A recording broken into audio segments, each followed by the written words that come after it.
नमस्कार, न्यूज 24 देख रहे हैं आप। मैं हूं आपके साथ डॉक्टर मीना शर्मा। मध्य प्रदेश के एक साधारण से परिवार के एक प्लाईवुड फैक्ट्री में काम करने वाले पिता की एक साधारण सी बेटी सोनम राजवंशी आज पूरे देश में सुर्खियों में है। और वजह है सोनम के पति की मौत। मौत हत्या है या आत्महत्या है या किस तरह की साजिश है इसके पीछे, ये अभी पुलिस की जांच में खुलासा होगा, तब समझ में आएगा। लेकिन हनीमून पर गई थी सोनम अपने पति के साथ, वापस नहीं लौट पाई। पति की मौत हो गई और पिछले 15 दिन से इस देश में पूरे सोनम अलग अलग हेडलाइंस के साथ सुर्खियों में है। अभी तीसरा पात्र इस कहानी का फिल्मी स्टोरी से कम नहीं है। सोनम की कहानी प्लाईवुड फैक्ट्री अपने पिता की, जहां वो खुद भी काम करने के लिए कुछ देर के लिए जाती थी, वहां एक शख्स से उनकी मुलाकात थी जो दरअसल उनका एम्प्लॉय था, कामगार। कामगार के साथ सोनम की किस तरह की क्या बातचीत हुई, जिस उम्र में सोनम है या वो कामगार था, उस उम्र में इस तरह की बातें लाजमी हैं। उस कर्मचारी, उस फैक्ट्री में काम करने वाले जितने लोग हैं, उनकी नजर भी थी। लेकिन यही हमारे समाज की सबसे बड़ी परेशानी है कि जब कोई परेशानी पनप रही होती है तो सब उसको देख तो रहे होते हैं, लेकिन उस पर रिएक्ट नहीं करते, उसका लुत्फ उठाते हैं।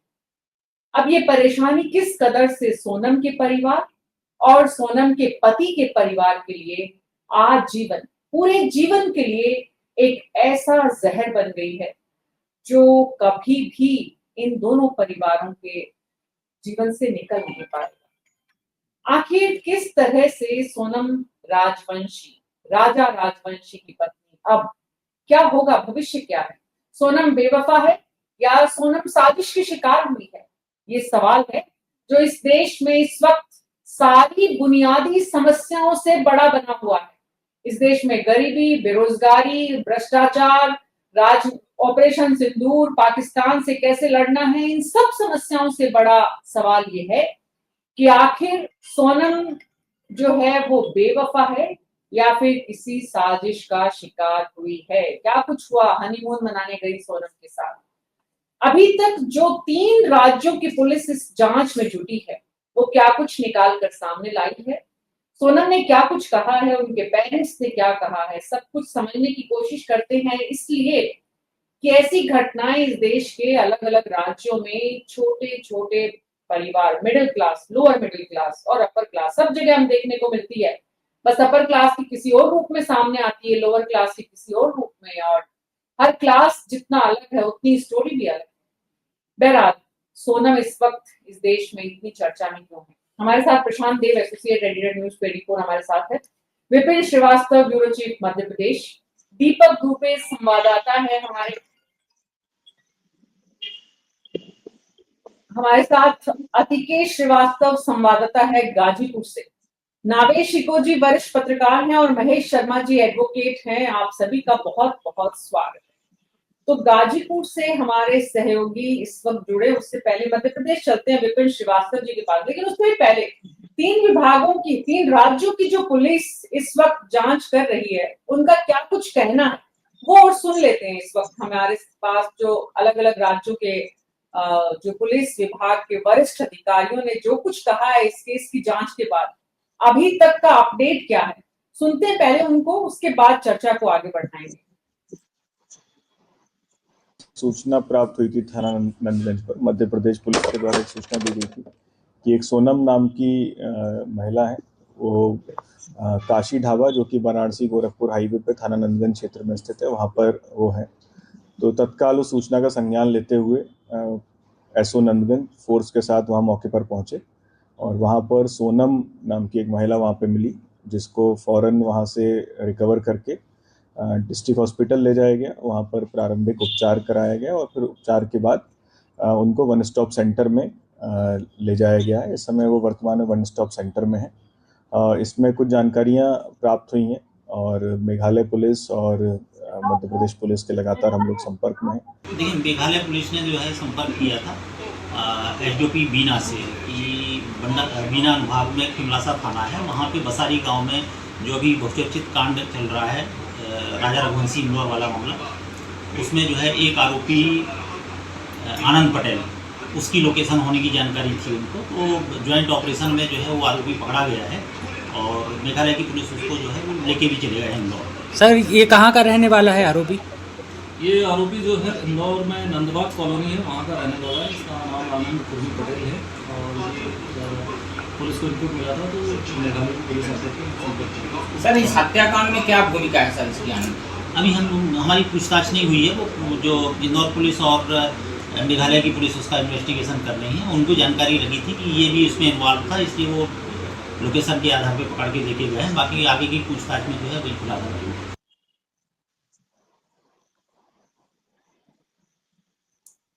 अतिकेश श्रीवास्तव एक साथ हमारे साथ गाजीपुर से जुड़े हुए हैं। एक मर्डर 3 राज्य, स्टोरीज कितनी है इसमें ये समझने की बात है। और दुख की बात ये है कि जो मुद्दे बैठकर बात करने से परिवार में, वो मुद्दे किस तरह से पुलिस और पूरे देश में हेडलाइन लेते हैं, क्योंकि हमारा समाज अभी भी उस तरह से विकसित नहीं हुआ है कि लोगों की अपने बच्चों की बात को ठीक से समझ सके। कहते हैं हमारा बच्चा सांस लेता है तो सांस में क्या सोच रहा है ये पेरेंट्स को पता होना चाहिए। यहाँ पर इतना सब कुछ हो गया। अतिकेश श्रीवास्तव क्या बोल रहे हैं पेरेंट्स? सोनम के माता पिता क्या बोल रहे हैं? राजा रघुवंशी के माता पिता क्या बोल रहे हैं? मैम, परिजनों का कहना है कि जब तक वो सोनम से मुलाकात नहीं कर लेते तब तक वो ये नहीं बता पाएंगे कि सोनम की जो कंडीशन है वो किस उस पे है। ये जिस तरीके से ये ढाबे पे बेहोश की हालत में पाई गई, वहां से लोकल पुलिस इनको जो है यहाँ जिला अस्पताल पे लेके आई और यहाँ देर रात 1:30 बजे करीब उनका मेडिकल परीक्षण हुआ और फिर इस समय 1 स्टाफ नेशन में यहाँ पे वो रुकी हुई है। हमारे जस्ट पीछे आप भीड़ भी देख रही होंगी मैम, वहां पे है। और मैम आपको ये बता दूं मैं कि सोनम रघुवंशी का बयान बहुत अजीब है। ढाबे वाले का कहना है कि जब वो अपने परिजनों से बात कर रही थी तो उन्होंने ये बताया कि अपने भाई से वो बात के दौरान ये बोल रही थी कि हम लोग गए थे मेघालय और वहां पे हम लोगों के साथ लूट हुआ। लूट के दौरान मेरे पति की हत्या हुई, मैं किसी तरीके से अपनी जान बचाकर भागी। लेकिन मैम बात यह है कि जिस ढाबे पे सोनम रघुवंशी पुलिस को मिली है, न तो वहां कोई सीसीटीवी कैमरा था और न ही ये कोई पुख्ता जानकारी कि ये वहां पहुंची कैसे है। यहाँ तक कि ढाबे से 100 मीटर आगे और 100 मीटर पीछे तक तो सीसीटीवी कैमरे अन्य ढाबों पे लगे थे, पर उस ढाबे पे नहीं था। और ये इस समय जो है कि गाजीपुर जिला अस्पताल में इस समय सोनम मौजूद है और मेघालय पुलिस पटना आ चुकी है और उनको लेने के लिए वो यहाँ जिला अस्पताल में पहुंचेगी। और यहाँ के पुलिस का ये कहना है कि वो उनको यहाँ कोर्ट में ट्रांजिट रिमांड के जरिए जो है वो सोनम को सुपुर्द करेगी मेघालय पुलिस के पास। अब मेघालय पुलिस के पूछताछ में और जांच में ये खुल के सामने आएगा कि सोनम रघुवंशी जो बोल रही है वो सही है या जो जांच में निकल के आ रही है संदिग्ध उनकी हरकत वो सही है। अब ये तो देखने वाली बात होगी मैम, जांच में पता चलेगा। जी, बड़ी विचित्र सी स्थिति है। अतिकेश श्रीवास्तव एक बात बताइए आप कि अगर वो बेहोश मिली और पति की मौत हुई तो इसका मतलब लूट हुई ना हुई, लेकिन इन दोनों को ही किसी ने परेशानी में डाला, या फिर जिस साजिश में पति की हत्या की बातें आ रही हैं उस साजिश के दौरान 15% बैटरी वहां कुछ इस तरह की बात समझ में आ रही कि दरअसल सोनम ऐसी स्थिति में क्यों मिली। मैम ये तो चौंकाने वाली बात है कि सोनम का जिस तरीके से ये बयान है यहाँ पे कि हमें कुछ पता नहीं, मैं यहाँ कैसे आ गई, ढाबे पे कैसे बैठ गई, ये बात कुछ जो है ढाबे वाले तक को जो है चौंकाने वाला है कि वो इतनी दूर यहाँ हमारे ढाबे पे आ गई। और जबकि अगल बगल अन्य और भी ढाबे थे जहाँ सीसीटीवी कैमरे लगे हुए थे, उनको किसी ने ये नहीं देखा कि वो किसके साथ आई, कौन सी गाड़ी से आई और वो कब आई।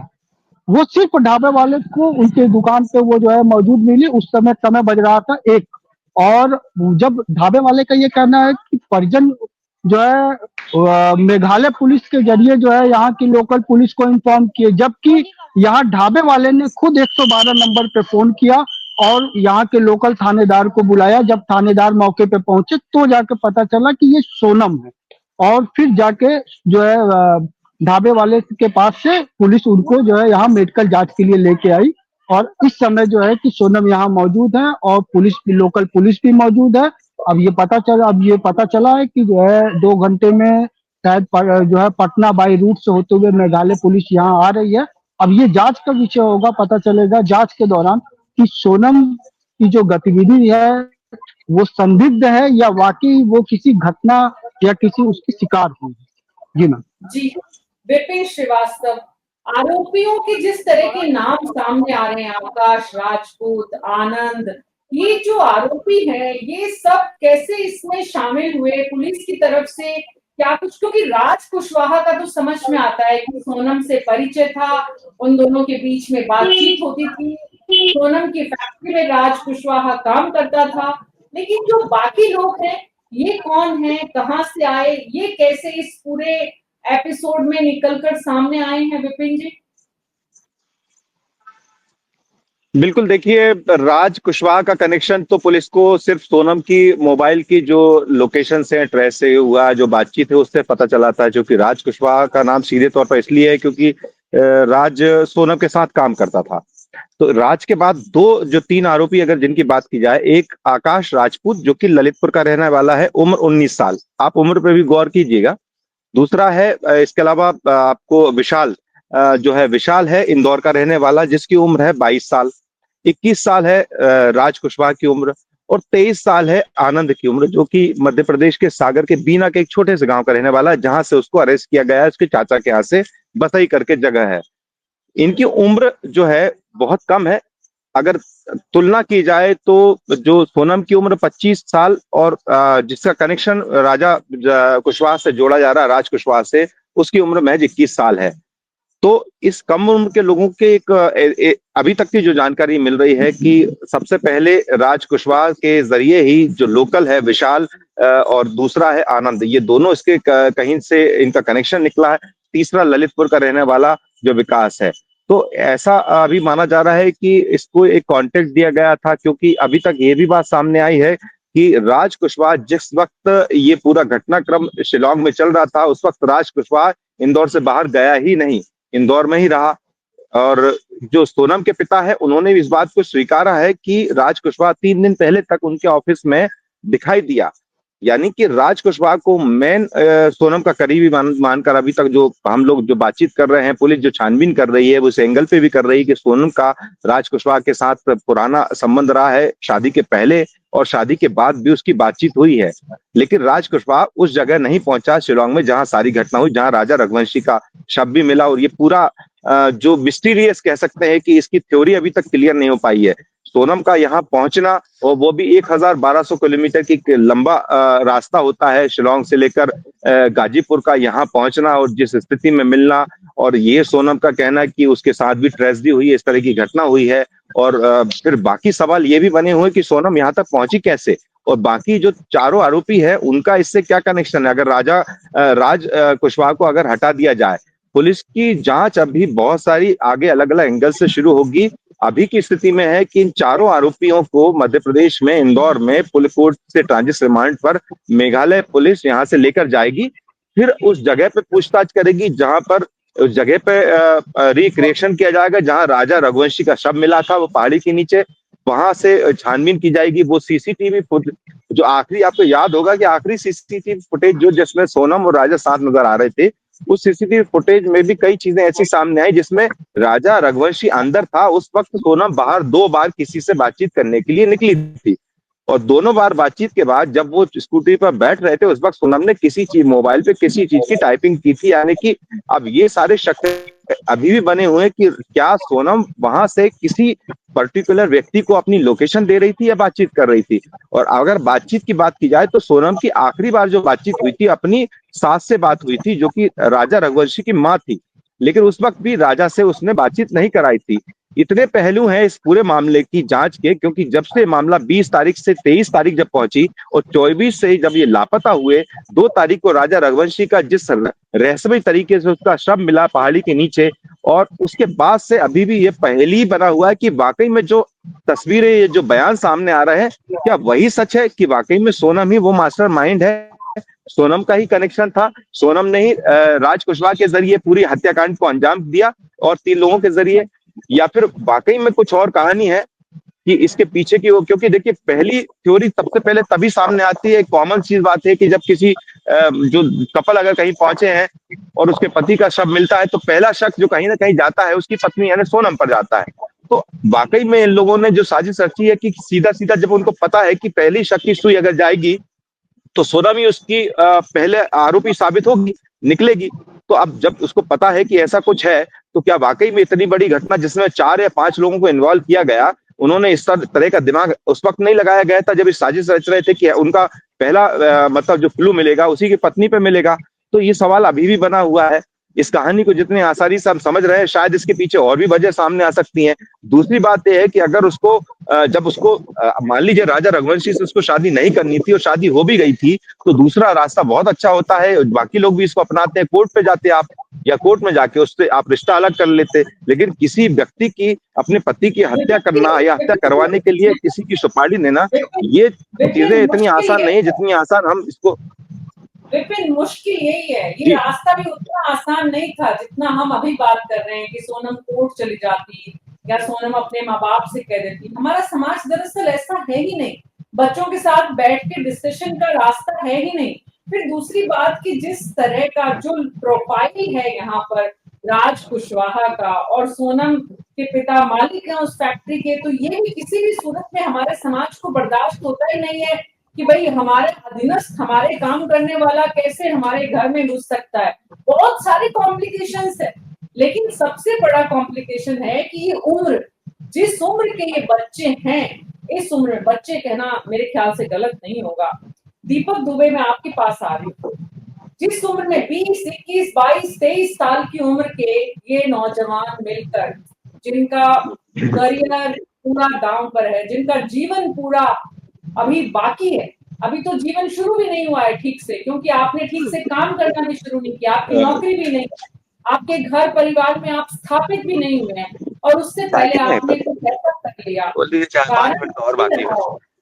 कोई भी इस देश में जो दर्शक और नौजवान, खास करके नौजवान और पेरेंट्स जो इस कार्यक्रम को देख रहे हैं, वो इस बात को समझे कि उनके बच्चों के मन में क्या चल रहा है, उनके दिमाग में क्या चल रहा है, उसको वो जरूर पढ़ें।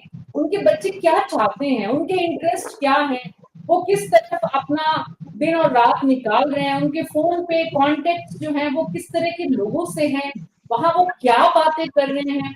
आप अगर अपने बच्चों पर नजर रखेंगे तो ऐसी कहानियां सामने तुलनात्मक रूप से कम आएंगी तो फिर भी, लेकिन तुलनात्मक रूप से काफी कम आएंगी। कम से कम इस स्टेज में तो नहीं आएंगी कि एक पति पत्नी आपस में एक दूसरे के साथ ठीक से व्यवहार है कि नहीं है, लाइफ सेटल हुई कि नहीं हुई। अभी तक तो ये भी नहीं पता कि क्या हुआ, दोनों के परिवार के लोगों का क्या कहना है, ये विपिन हम आपसे समझेंगे। लेकिन पहले दीपक दुबे, मैं आपके पास आता हूँ। दीपक जी, क्या समझ में आ रहा है अभी तक के अपडेट्स? 3 स्टेट्स की पुलिस लगी हुई है, लेकिन गुत्थी उलझी हुई है। जी बिल्कुल, अभी भी गुत्थी उलझी हुई है और इसे सुलझाने में पुलिस को कड़ी मशक्कत करनी पड़ेगी। सबसे बड़ा सवाल यह है कि आखिर 17 दिनों से सोनम कहाँ लापता थी? जब 3 राज्यों की पुलिस लगातार ढूंढ रही है, सोशल मीडिया हो या फिर न्यूज चैनल्स हो, लगातार खबरें ऐसी चल रही हैं, यहाँ तक कि सोनम के परिवार हो, राजा रघुवंशी के परिवार हो, दोनों की तरफ से मांग की गई कि सीबीआई की जांच हो इस पूरे मामले में। केंद्रीय मंत्री खुद इस पूरे मामले में वो संज्ञान लेते हैं, परिवार से बात करते हैं, तमाम विपक्षी पार्टियों के नेता बात करते हैं कि सीबीआई की जांच होनी चाहिए। ऐसे में सोनम का 17 दिनों के बाद लापता होने के बाद गाजीपुर से मिलना, जबकि शिलांग से गाजीपुर की दूरी तकरीबन 1600 किलोमीटर से ज्यादा की दूरी है। जब परिवार ने ये बताया गया था परिवार को कि ये असम जाने वाले हैं, तो आखिर शिलोंग कैसे पहुंचे, ये अपने आप में एक बड़ा सवाल है। आखिर सोनम के पास 2 मोबाइल फोन मौजूद थे, जिस तरह के सीसीटीवी फुटेज 23 मई के आए हैं। ऐसे में वो 2 मोबाइल फोन कहाँ हैं? सोनम के पास वो मोबाइल फोन नहीं मिला, उसके पास से कोई भी लगेज बैग नहीं बरामद हुआ। आखिर वो 17 दिनों तक कहाँ थी, किसके साथ थी? इन दिनों के दौरान उसके खर्चे कैसे चल रहे थे? आखिर 17 दिनों के बाद वह कैसे अपने परिवार से बैटरी नहीं बची ना, संपर्क 11% बैटरी करके खत्म है। मामले के मालिक से मोबाइल लेकर, अगर वो चाहती तो 17 दिनों के अंतर्गत ही वो अपने परिवार से बात कर सकती थी। तो ऐसे कई सारी गुत्थी है जिसका सुलझना अभी भी बाकी है।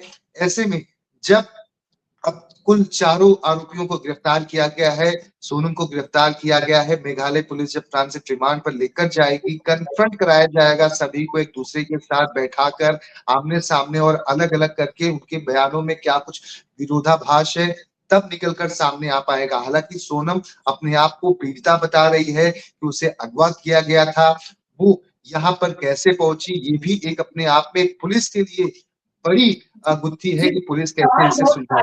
सवाल बहुत सारे हैं। पेरेंट्स जो दोनों हैं, सोनम के और राजा रघुवंशी के, वो क्या कुछ कह रहे हैं इस वक्त? शादी से पहले जब कितना लंबा समय चला था, विपिन जी मैं आपके पास आऊंगी भाई, जब बात तय होती है कि दोनों बच्चों की शादी करेंगे तो दोनों परिवार मिलते हैं, बहुत सारी बातें होती हैं।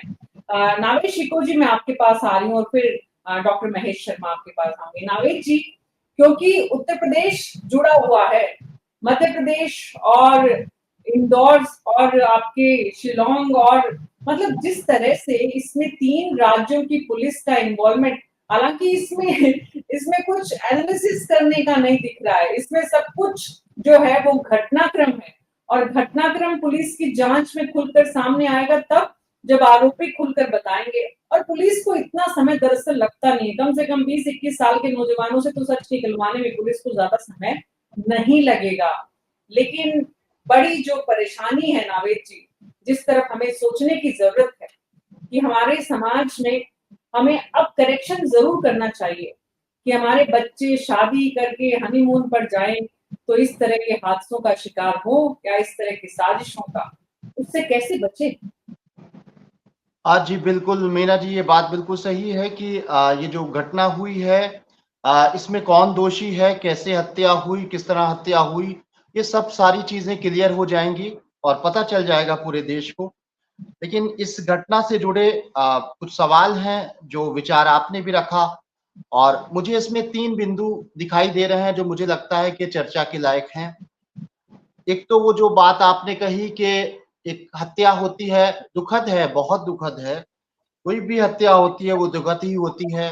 देश में हर घंटे, हर शायद 10-20 मिनट के बाद में देश दुनिया में इस तरह की हत्याएं होती रहती होंगी और होती रही हैं। दुख का विषय है, जब कोई घटना पता चलती है तो दुख का होता है, लेकिन कोई एक हत्या पूरे देश का एक विषय बन जाए, देश की जिज्ञासा बन जाए, मीडिया की हेडलाइन बन जाए और लगातार वो खबरें ही चलती रहे, उस पर ही चर्चा बनती रही, उसका एक कारण है जो आपने अभी चर्चा की थी। मुझे उसका कारण जो नजर आया, दरअसल हमारा समाज, हमारा देश, हमारे जो नागरिक हैं, जो हमारे जैसे आम लोग हैं, उनका एक ह्यूमन एरर है या ह्यूमन नेचर मान लीजिए कि हम लोग कुछ विशेष सब्जेक्ट होते हैं उसके पीछे भागते हैं, हमें उसके पीछे जिज्ञासा दिखाई देती है। जैसे पति पत्नी और वो एक ऐसी स्टोरी है कि कोई नॉवेल हो, कोई फिल्म हो, कोई कहानी हो, हम उस पर लपकेंगे, ये इंसान की कमजोरी है। प्यार, रोमांस और साजिश ये ऐसे विषय हैं कि आम इंसान उसके पीछे भागता है, और जब भागता है जिस विषय के पीछे, मीडिया को उसको खास मानना पड़ता है। आप खुद बहुत सीनियर मीडिया पर्सन हो, आपको पता है कि जो जनता देखना चाहती है वो हमें दिखाना पड़ता है, भले ही वो देश का राष्ट्रीय मुद्दा ना हो, इससे बड़े भी विषय हैं देश के जो आपने जिक्र किया, कि बहुत सारे ऐसे विषय हैं जिस पर चिंतन होना चाहिए, जिस पर मनन होना चाहिए, जिसको ज्यादा से ज्यादा जनता तक पेश करना चाहिए। लेकिन हमें कुछ विषयों को इसलिए भी ज्यादा दिखाना पड़ता है क्योंकि जनता को, मैंने कहा ना कि सास बहू और साजिश पति पत्नी और वो प्यार रोमांस और ना जाने इस तरह के कुछ सब्जेक्ट है। तो ये सब्जेक्ट कुछ उसी तरह का है और जनता जानना चाहती है, मीडिया दिखा रही है, सोशल मीडिया पर वायरल हो रहा है और लोगों का कई इंटरेस्ट बना है, जिज्ञासा बनी हुई है, सस्पेंस बना हुआ है। एक चीज मैंने और महसूस की, दूसरा बिंदु, कि जब जनता की दिलचस्पी जिस विषय से, भले ही वो आम विषय हो, तो मीडिया को उसको दिखाना पड़ता है, सोशल मीडिया पर वो वायरल हो जाता है और फिर पुलिस भी बड़ा एक्टिव हो जाती है, लगता है लंदन की पुलिस है। और बहुत अच्छी बात है, मैं तो सराहना करता हूं कि किस तरीके से जब दबाव बना जनता का, मीडिया का, सोशल मीडिया का, तो एक एक बिंदु पर पुलिस कितना फास्ट काम कर रही है कि कैसे, किस तरह से अरेस्टिंग हुई, किस तरह के साक्ष्य जुटाए जा रहे हैं। और ये बात बिल्कुल सही, हमें गर्व है इस बात पर कि हमारे भारत की बहुत हाईटेक पुलिस है, एक एक चीज को निकाल लेती है मोबाइल के जरिए, टेक्नोलॉजी के जरिए, कि कौन किस वक्त क्या क्या, किसने किस लोकेशन पर है, किस राज्य में वो भाग गया, किस ढाबे पे बैठा हुआ है, उसमें कौन लोग इन्वॉल्व थे, मिनटों में काम हो जाता है।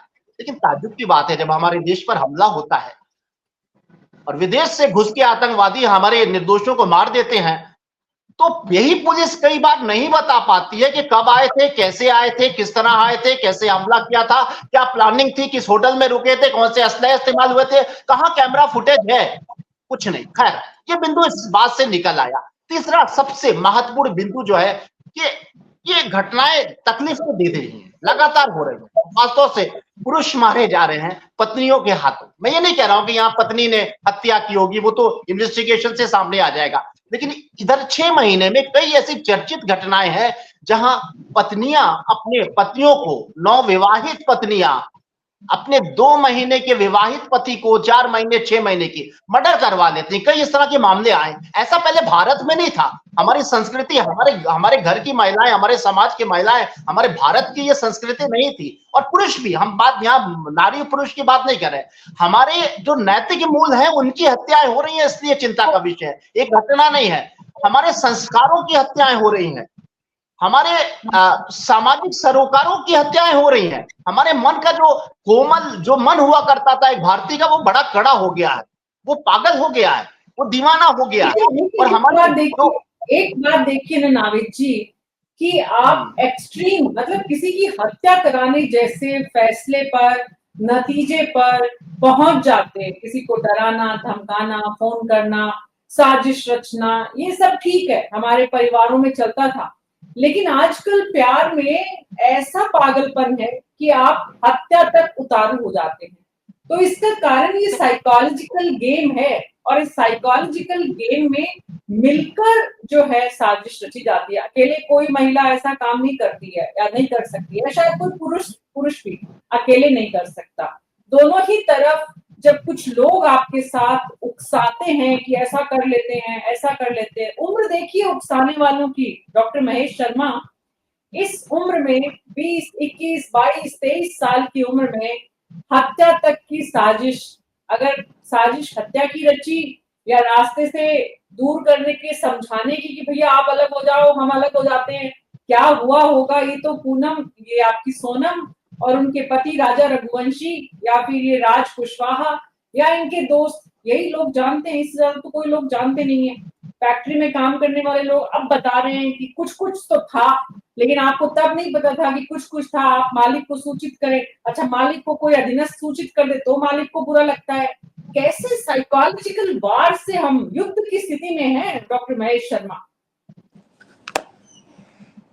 जैसा कि अभी मैंने अपने को पैनलिस्ट को सुना है, वैसे तो एक सामान्य सी घटना है, रोज हर शहर में इस तरह की घटनाएं रोज होती हैं, लेकिन इसमें जो नोटेबल पॉइंट है वो ये है कि अभी पिछले दिनों जो हमारे निर्भया कांड हुआ था, उसके बाद में ये जो नाबालिग लोग हैं 18 साल से कम के, juvenile justice care and protection act के तहत उनकी, जिनकी उम्र 18 साल डिटरमाइन की थी और माना था कि वो किशोर वय के जो लोग होते हैं उनको अपराध में बड़ों के जैसे ट्रायल उनका नहीं किया जा सकता है। लेकिन निर्भया कांड के बाद में ये देखा गया और उसके बाद में जितने भी केसेस रिपोर्ट हुए उसमें देखा कि आज के युग में जहां इलेक्ट्रॉनिक मीडिया, इलेक्ट्रॉनिक वॉरफेयर जिस तरह से चल रहा है, समाज के ऊपर एक वॉरफेयर जैसा चीजें चल रही है, उससे बच्चे बहुत जल्दी बालिग हो रहे हैं और 15, 16, 14 साल की उम्र में भी वो बड़े गंभीर अपराध करने लगे हैं। इसलिए अब पॉक्सो एक्ट में ये प्रावधान किया गया है कि 16 साल से ऊपर के लोगों को भी इस तरह के चीजों में लिया जाएगा और हीनियस ऑफेंसेस में उनको उनके साथ वैसा ही व्यवहार किया जाएगा जो 18 साल से ऊपर के लोग हैं। उनकी ट्रायल जो है यानी उनको मैच्योर मान लिया गया है। बायोलॉजिकली भी जो साइकोलॉजिस्ट है उनका कहना है कि बायोलॉजिकल डेवलपमेंट और एडवांसमेंट की जो एज है वो इस युग में काफी ज्यादा हो गई है। बच्चे समय से पहले मैच्योर हो रहे हैं और मैच्योर होने के बाद में उनके ऊपर पॉजिटिव और नेगेटिव इम्पैक्ट इस समाज का हो रहा है। समाज में होने वाली घटनाएं उनको बहुत नेगेटिवली इफेक्ट करती है, खास करके सोशल मीडिया, खास करके इलेक्ट्रॉनिक प्लेटफॉर्म से जो चीजें परोसी जा रही है, टीवी या मीडिया के माध्यम से जो चीजें परोसी जा रही है, उससे उनके कोमल मन पर बड़ा प्रभाव पड़ता है। एक अपराधी 19 साल का है, यानी अभी वो किशोर वय से निकला ही है, अभी भी उसे टीनेजर ही माना जाएगा। एक 20 साल का है, एक 22 साल का है। इस उम्र के बच्चे अगर इस तरह से चीजों में इन्वॉल्व हो रहे हैं तो ये एक सामाजिक विषय है, समाज को इसके बारे में सोचना पड़ेगा। और कानूनी विषय तो जहां तक है कि अभी पॉक्सो एक्ट में भी अमेंडमेंट किया है, इसके अलावा अभी juvenile justice care and protection act में भी किया है, जो पहले चिल्ड्रंस एक्ट के नाम से जाना जाता था। तो अदालतों में तो सारी चीजें हो रही है, कानून भी उस पर बन रहे हैं, लेकिन समाज के रूप में हमको ये विचार करना पड़ेगा कि किशोर वय के इन बच्चों के ऊपर क्या चीजें नेगेटिवली इम्पैक्ट डाल रही है। दूसरा विषय आएगा कि परिवार में बच्चों का लालन पालन किस तरह से हो रहा है। हमारे राजस्थान में एक घटना हुई थी जिसको जेसी बोस कांड के नाम से जाना जाता है, जिसमें अनेकों इन्फ्लुएंसिव लोग शामिल थे। उस वक्त उस बच्ची की उम्र जो थी वो बहुत कम थी, वो एक जाने माने पत्रकार की बेटी थी। तो बात यह है कि जो बच्चे आज स्कूलों में, कॉलेजेस में पढ़ाई के नाम पर दूर रहते हैं और माँ बाप उनको मॉडर्न वेपन्स देते हैं, ये जो मोबाइल फोन है ये भी अपने आप में एक वेपन है, ये वेपन के तौर पर काम करता है। और राजा रघुवंशी की जो हत्या है उसमें इस वेपन का उपयोग किया गया। उनकी हालांकि चूंकि डिटेल कोई रिपोर्ट अभी है नहीं, और आजकल मैं एक और देख रहा हूँ, एक वकील के तौर पर मैं इस बात पर प्रश्न उठाता हूँ, पुलिस क्योंकि मीडिया के दबाव में पुलिस अपनी इन्वेस्टिगेशन को डिस्क्लोज करती है। जो सीआरपीसी और आजकल बीएनएस है उसके मुताबिक जब तक कि कंक्लूजन ऑफ एविडेंस नहीं हो, कंक्लूजन ऑफ इन्वेस्टिगेशन नहीं हो जाता, तब तक ये प्रेरोगेटिव प्रोसिक्यूशन एजेंसी, पुलिस और कोर्ट का होता है कि वो उन चीजों को देख सके। लेकिन आज मैं देख रहा हूं, मैंने तलवार हत्याकांड वाला जो मामला देखा, एक रोजाना एक धारावाहिक की तरह उसे चलाया जाने लगा। मीडिया को भी एक सहज सुलभ चीजें मिल गई, 24 घंटे के मीडिया में चलाने के लिए यही चीजें मिलती हैं। तो हमें ये जो सारी चीजें हैं जिनका डिस्क्लोजर हो रहा है, ये कानून का भी उल्लंघन है। मैं साफ साफ कहता हूँ। नावेद जी ने जो कहा ना, डॉक्टर महेश शर्मा, इम्पोर्टेंट बात कि हम लोगों को, समाज के ज्यादातर लोगों को ये जो इस तरह की स्टोरीज है, पति पत्नी और वो सास बहू और साजिश, या इस तरह के जितने भी किस्से, बेटी ने पिता, पिता ने बेटी, चाचा ने मामा, इस तरह के बाकायदा टाइटल लिखे हुए आते हैं सामने और लोग सबसे पहले उनको क्लिक करते हैं। डिजिटल फुटप्रिंट बताते हैं कि उन स्टोरीज पे कितने लोग आए और पॉलिटिकल या एनालिटिकल या सोशल स्टोरीज पे कितने लोग आए, उसी से मीडिया चलता है। मीडिया समाज का हिस्सा है। बड़ा दुखद है, बड़ा अफसोसजनक है जो कुछ हो रहा है। मैं एक बात कहना चाहता हूँ मीना जी, एक बात कहना चाहता हूँ कि मीडिया का जो रोल है वो भी इर्रेस्पॉन्सिबल रोल है। समाज में ऐसी अनेकों घटनाएं हैं, अनेकों वस्तुएं हैं, अनेकों विचार हैं, अनेकों समस्याएं हैं जिन्हें उठाया जा सकता है, लेकिन क्राइम स्टोरीज को हैरत अंगेज ढंग से मीडिया में आज देख रहा हूँ, सुबह से मीडिया, हर मीडिया में यही स्टोरी चल रही है, जैसे देश और दुनिया में सारे मुद्दे समाप्त हो गए। उससे क्या होता है, एक टीनेजर में हेरोइक एक्ट जो है, 1 मिनट में बात काट रहा हूं आपकी, टीनेजर के ऊपर ये हेरोइक एक्ट, जैसे गुंडों को माफिया कहना, डॉन कहना, उससे उनको लगता है कि अलंकृत किया जा रहा है उनको। तो कोमल मन में ये सब सवाल आते हैं। जो सामान्य अपराध करने वाला व्यक्ति है उसके मन में भी ये होता है, अरे अगर मैंने कुछ किया तो मैं भी बड़ा फेमस हो जाऊंगा। जो आपने देखा होगा कि विश्नोई जो है, विश्नोई का भी शुरुआत से यही था, वो कानून का विद्यार्थी था। तो हमको समाज, मीडिया, सरकार और परिवार के रूप में ये सोचना पड़ेगा कि हम कोमल मन पर किस प्रकार दुष्प्रभाव डाल रहे हैं। कानून का विषय है, कानून में अभी इन्वेस्टिगेशन में जो फैक्ट्स आएंगे उसके हिसाब से कानून अपना काम करेगा। जी, बहुत बहुत शुक्रिया आप सबका इस चर्चा में शामिल होने के लिए। कुल मिलाकर तस्वीर बहुत ही अफसोसजनक है।